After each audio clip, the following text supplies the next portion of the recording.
Soros est une des personnalités les plus influentes de notre époque. Pierre-Antoine Plaquevent procède à une véritable radiographie de celui qui se considère lui-même comme un chef d'État sans État.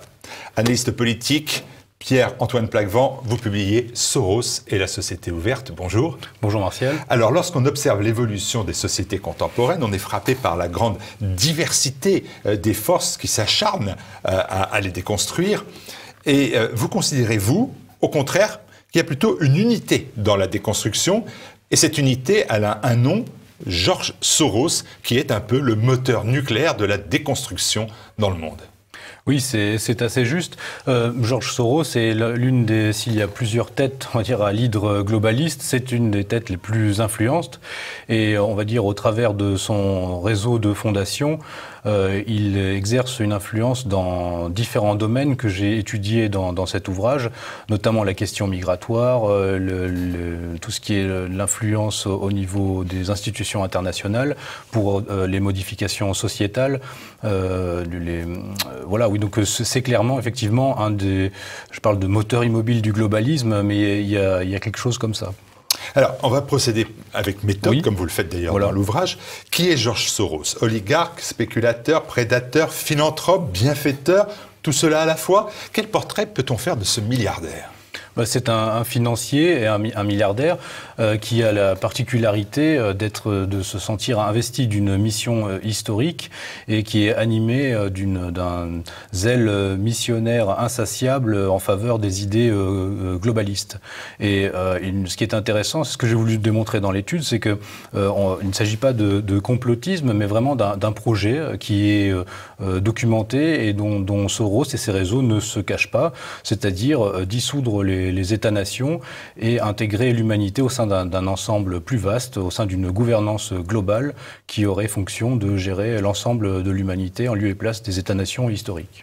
Mais il met son argent au service de ses idées, c'est pas mal ça, non? Oui, c'est ce qui est intéressant à étudier, c'est-à-dire c'est une forme de... mon préfacier Xavier Moreau, que vous connaissez bien ici, le compare à Lénine. Mais il dit que ce serait finalement un Lénine par d'autres moyens, et un Lénine qui serait lui-même son propre financier d'une certaine manière, quoi. Et c'est ça qui est intéressant à étudier, et c'est même d'une certaine manière un contre-exemple pour les conservateurs ou les populistes, c'est-à-dire si des gens d'argent, des idées conservatrices s'investissaient de la même manière, on pourrait vraiment opérer une révolution à rebours de la société ouverte. Votre analyse vous pousse à penser que l'accumulation d'une richesse absolument démesurée n'a jamais réussi à remplir ce que vous appelez le vide intérieur qui habite George Soros. Être prédateur financier ne le contente pas, il fallait qu'il devienne un acteur métapolitique et historique majeur de son temps.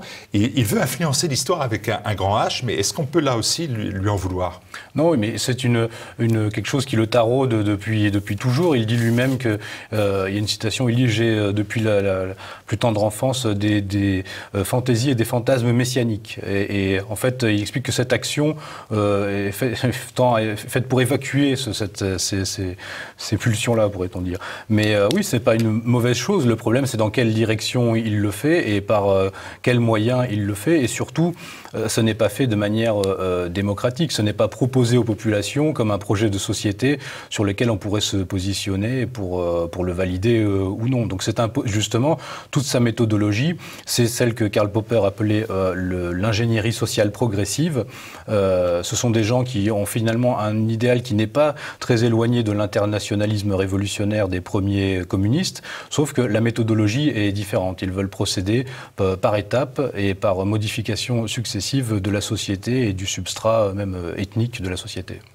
Vous citiez Karl Popper. Soros a souvent précisé qu'il s'inspirait des travaux de Karl Popper pour prôner une société ouverte. Est-ce que cette société ouverte, c'est véritablement un idéal? J'allais dire même, est-ce que c'est un idéal sincère? Ou est-ce que c'est tout simplement le moyen de mettre de l'argent pour faire un business et donc rapporter Encore plus d'argent. Je pense que c'est les deux à la fois, comme souvent dans l'histoire humaine. Comment dire, l'idéologie sert de prétexte aussi à une position sociale. Mais clairement, c'est ce qui est intéressant avec Soros, c'est qu'il a quand même l'air d'être dans une filiation idéologique comment dire, de courants qui veulent vraiment arriver à ce projet universaliste radical. Et d'ailleurs, Soros radicalise le propos de Popper, en fait, qui était Popper, à son époque, était assez critique, justement, du socialisme et aussi de toutes les formes d'autoritarisme. C'était un pur libéral, on pourrait dire. Et Soros, lui, utilise les outils conceptuels de Popper pour son action dans les sociétés, sur les groupes humains, en fait. Donc, nous, notamment, cette idée dialectique de société close, société ouverte. Une société ouverte, alors concrètement, ça veut dire quoi, l'open society? Voilà, c'est justement, il y a toute une partie de philosophie politique dans mon ouvrage, mais cette idée de société ouverte, je suis arrivé à la conclusion que c'est finalement une sorte de masque pour cacher ce projet très concret d'arriver à intégrer l'humanité au sein d'un ensemble unique et géré par une forme non pas de gouvernement, mais de gouvernance mondiale. Ce sont des gens ils sont pour la dissolution, en fait pour le libéralisme quand ça les arrange, c'est-à-dire au niveau des États-nations, pour dissoudre les différents groupes ethniques ou les nations, mais ils sont pour une planification au niveau mondial. C'est une forme de socialisme réactualisé, en fait. C'est l'idéal internationaliste, mais réalisé par les banquiers. Je montre aussi dans l'étude comment même dès le départ, le bolchevisme n'aurait pas pu avancer sans l'aide de la haute finance. C'est toujours un petit peu la même idéologie, mais qui s'est réactualisée, qui le fait avoir des moyens moins brutaux, on va dire. Il a fallu des décennies pour se débarrasser du communisme. Est-ce que cette pensée, qui finalement reste, comme le dit Xavier Moreau, assez rudimentaire et lacunaire, elle peut s'imposer ?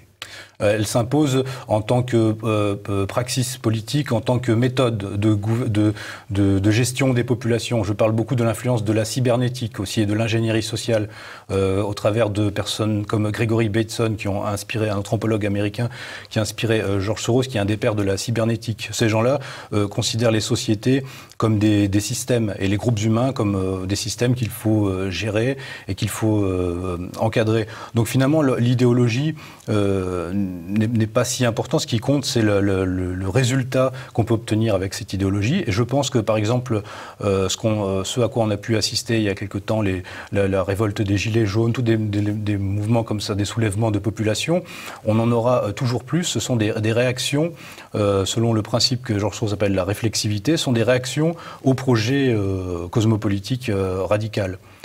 Et on aura toujours plus des réactions de ce type-là en Europe occidentale, dans la mesure où les réseaux Soros sont maintenant en difficulté, ont été chassés de Russie, sont chassés de Hongrie.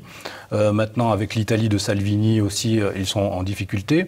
Combattus par l'administration Trump, presque leur seule base de repli, c'est l'Europe occidentale, c'est presque le couple franco-allemand. D'où l'importance de Macron, et d'où un petit peu aussi la pression sur la cocotte minute française. C'est pour ça que tout est très durci en France et très radicalisé.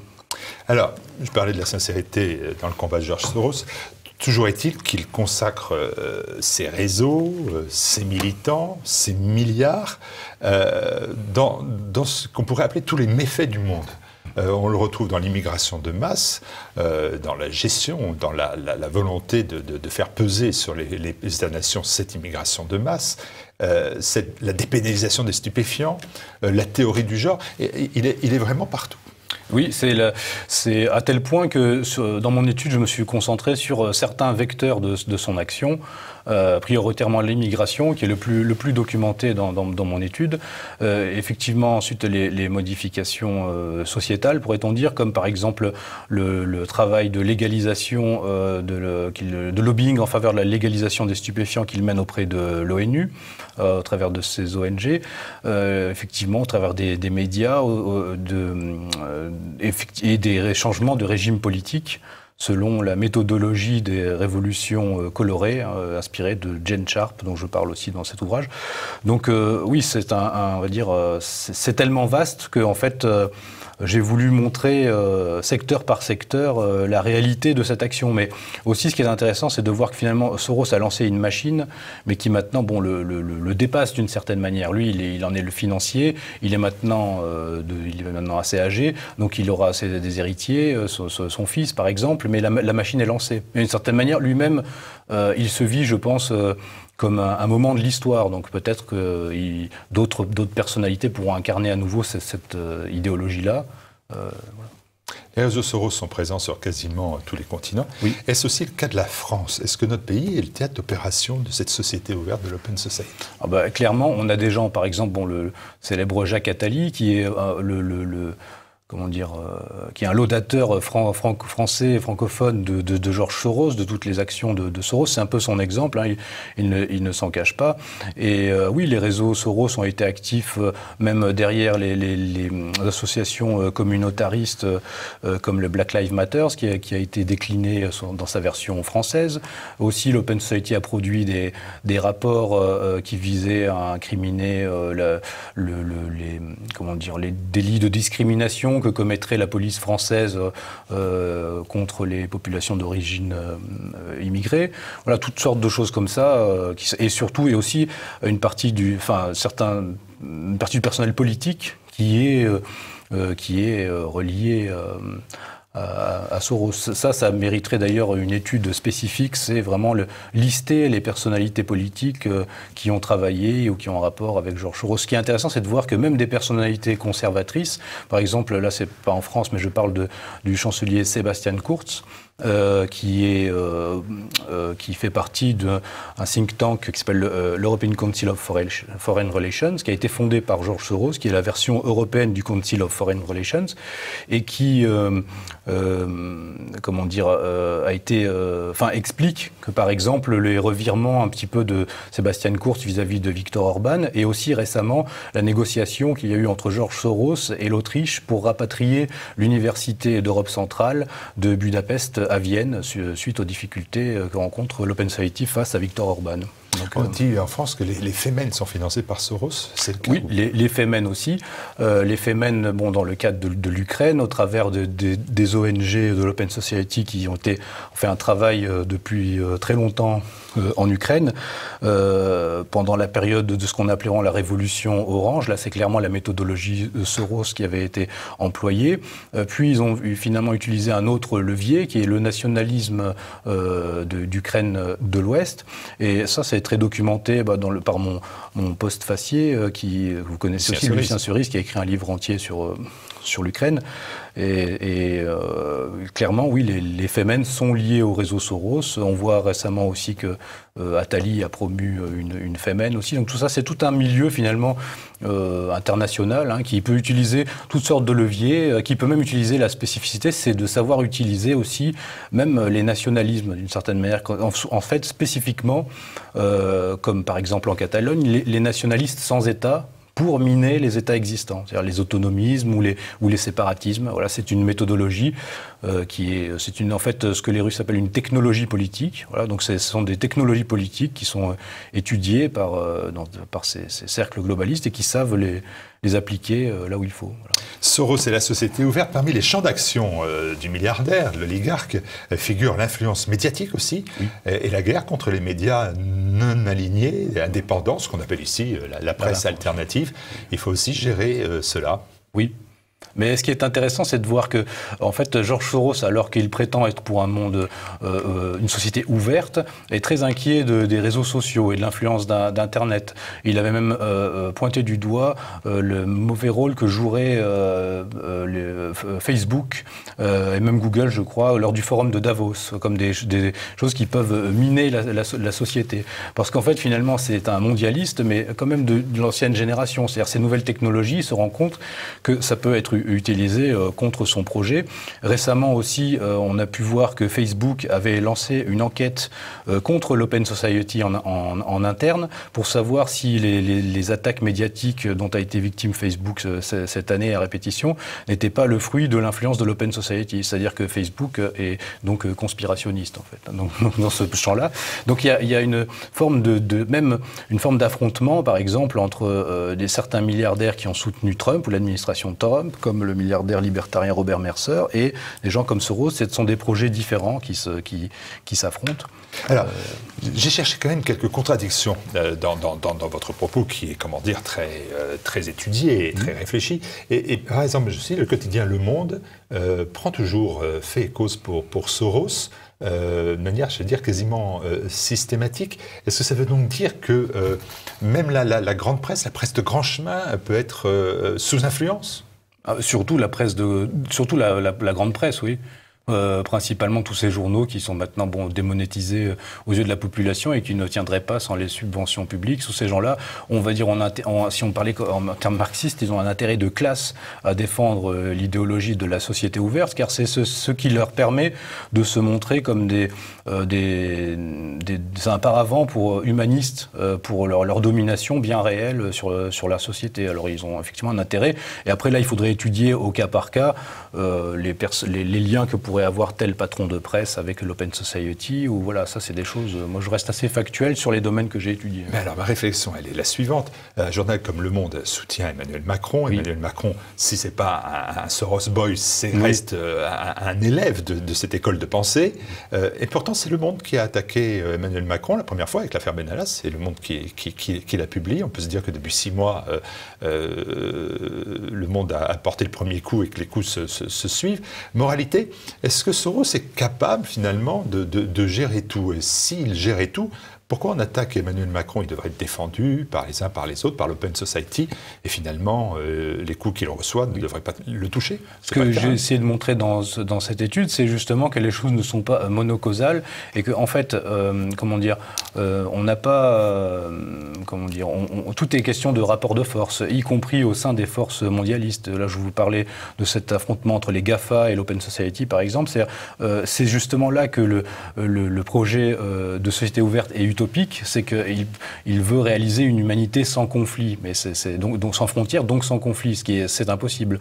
Donc en fait, comme le communisme, il peut accoucher paradoxalement de quelque chose de plus dur, et je pense que récemment la répression des Gilets jaunes, par exemple, a montré qu'en fait, plus on va aller dans ce principe de société ouverte, plus il faudra, comme le communisme, avoir au contraire un retour, une autorité policière plus dure pour tenir cet ensemble-là, vu que tous les étages intermédiaires de la société, tous les corps intermédiaires sont progressivement arasés pour réaliser ce projet.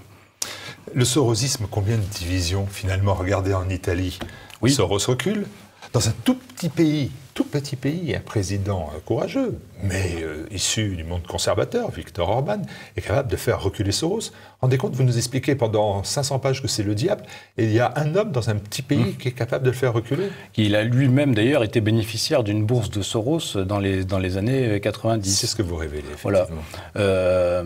Oui, ce que je montre justement, c'est que c'est possible. En fait, ce n'est pas forcément le diable, c'est, on va dire, un des personnages les plus actifs de cette cause-là, de cette cause de la finance, de l'hyperclasse mondialiste et de la haute finance internationale, qui utilise ces leviers pour réaliser son projet.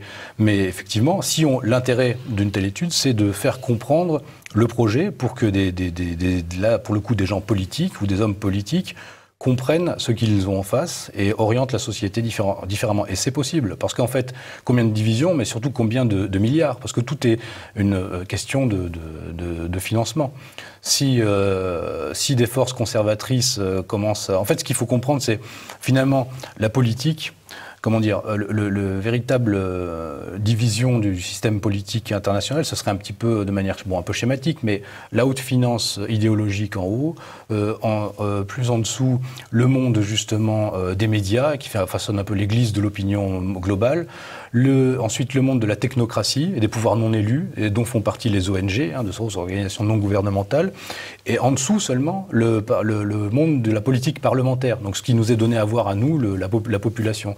Donc si le pouvoir politique change, Il aura face à lui tous les autres étages de la fusée. C'est ce qui est en train de se passer en Italie, c'est ce qui se passe en Hongrie, mais c'est possible. Mais pour cela, il va avoir une volonté politique et avoir bien identifié le projet qui est en cours et qui s'actualise. Là, voilà, on a eu le pacte de Marrakech et le projet qui continueront de porter, parce que de toute façon, ces gens-là n'ont pas de plan B. Hein. C'est vraiment, pour eux, ils ne comptent pas changer leur agenda selon les velléités des populations.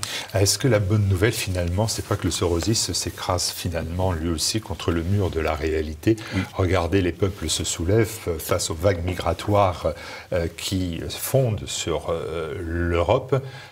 Cette réaction salvatrice pour les uns et inquiétante pour les autres, ça, Soros ne s'y attendait pas. Il pensait que tout ça suivrait son cheminement et que les peuples ne réagiraient pas, ils réagissent. Alors, il s'y attendait pas, mais en même temps, il passe des pages entières à nous parler de ce principe qu'il appelle la réflexivité historique, qui est justement que, d'une certaine manière, l'ingénieur social ne peut pas tout maîtriser, et il y a toujours des retours réflexifs qu'il appelle donc des choses qu'on ne peut pas maîtriser. C'est ce qui est en train de se passer, mais je pense que plus dangereux, en fait, c'est une utopie, la société ouverte, c'est comme le communisme, donc ça ne peut pas se réaliser, mais avec l'utopie, ce qui est dangereux, ce n'est pas la réalisation de l'utopie, mais c'est les conséquences de l'utopie non réalisée. Donc c'est quand on va sortir de ce monde-là, voilà, on va être quand même en difficulté face au réel. Voilà, il faut revenir maintenant à la réelle politique, comme le fait Trump, comme le font Poutine, Orban, voilà.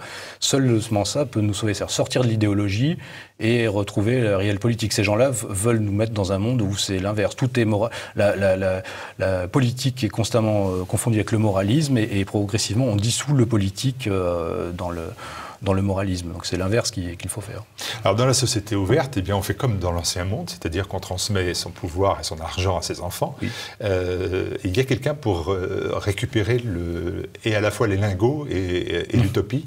Alors l'utopie, je ne sais pas, mais en tout cas, oui, l'héritage concret, ce serait son fils, Alexandre Soros. Et puis de toute façon, là, comme je vous disais, c'est un ensemble de fondations, c'est une sorte de machine maintenant qui, je pense, continuera à fonctionner. Ils trouveront d'autres... Et ce qui est intéressant, c'est de voir que c'est censé être une fondation privée, mais en fait, c'est un partenaire de toutes les institutions politiques, comme l'Union européenne, l'ONU. Donc, c'est quelque chose. En fait, c'est quelque chose de non démocratique qui utilise en permanence le prétexte des droits de l'homme et de la démocratisation des sociétés dites closes. Donc, c'est une autre façon d'hypocrisie monstrueuse. Georges Soros est plus tout jeune. Est-ce qu'il a déjà adoubé son fils? Est-ce que c'est le dauphin? Il est de plus en plus, il envoie des signaux dans ce sens-là. Et surtout, il a transféré une grande partie de ses actifs à l'Open Society directement, je crois, quelque chose comme 16 milliards ou quelque chose comme ça. Oui, parce que ce sont des dimensions auxquelles nous... Oui, c'est sûr, surtout sur TV Liberté. Mais et plus, alors la mauvaise nouvelle, c'est que Soros, même mort, ce ne sera pas mort. C'est un petit peu la mauvaise nouvelle, mais par contre, la bonne nouvelle, d'une certaine manière, je pense, c'est comment dire, maintenant, on a vraiment un affrontement entre deux organisations du monde qui se présentent, continuer dans cette utopie-là, ou aller vers un monde multipolaire avec des ensembles régionaux qui recommenceront à fonctionner selon une logique un peu plus westphalienne, et c'est ce que Soros et ses réseaux veulent. C'est pour ça qu'ils ont combattu sans arrêt, sans interruption, l'administration Trump. Parce que via les démocrates et via les médias aux États-Unis, parce que pour eux, ça leur pose un problème mortel si un des cœurs de l'Empire commence à se tourner vers le nationalisme économique, vers le protectionnisme. Là, ils sentent que leur projet est effectivement menacé. D'où le problème pour nous, Européens, avec le couple franco-allemand, de se débarrasser de cette chose-là. Je parle aussi du fait que, en fait, d'une certaine manière, mai 68 fut la première révolution colorée, d'une certaine manière, un premier outil d'ingénierie sociale pour faire sortir la France du modèle qui était le sien, qui était une alternative géopolitique entre l'Est et l'Ouest à l'époque, entre une certaine forme de souveraineté, et qui nous a fait rentrer dans l'euromondialisme. Bon, maintenant, on doit faire la révolution inverse, c'est-à-dire sortir de cette chose-là, et je pense que c'est possible. Les populations comprennent de plus en plus, maintenant il faut les outils politiques pour cela. Et bien voilà un outil, c'est Soros et la société ouverte, un outil important parce que documenté, très neutre, très neutre, c'est pas un livre de combat, c'est un livre de faits, documents, sourcés, qui permet d'avoir surtout une bonne connaissance du personnage dont on n'a décidément pas fini de parler. Merci Pierre-Antoine Plaquevent.